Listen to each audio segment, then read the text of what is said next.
But one veteran says she's used service dogs for 10 years to help her with her post-traumatic stress disorder. However, a Purdue professor says very little research has been done to show if or how dogs help people with PTSD. News 18's Kelly Roberts reports how she's now trying to change that. Come on, let's go. This usually goes on Ella's for her leash. There's that. Jody Mitchell-Heath takes her service dog Ella almost everywhere she goes.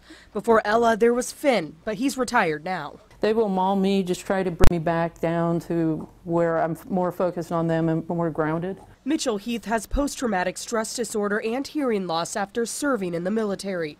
She says her PTSD can be triggered no matter where she is, and it's good to have her dog by her side. Just seeing taps on TV. If I happen to be skimming through the channels and see one of the reality shows of like the Afghanistan. There's been little research on dogs and their effects on veterans with PTSD like Mitchell-Heath.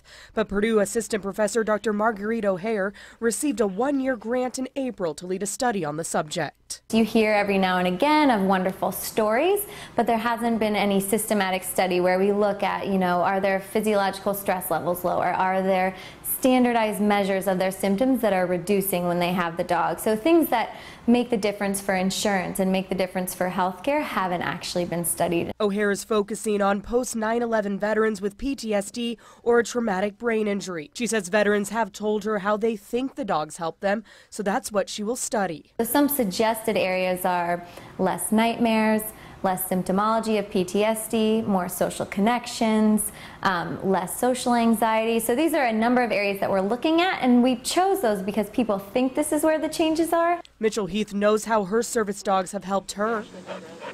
She hopes this study can help more people get the care she has.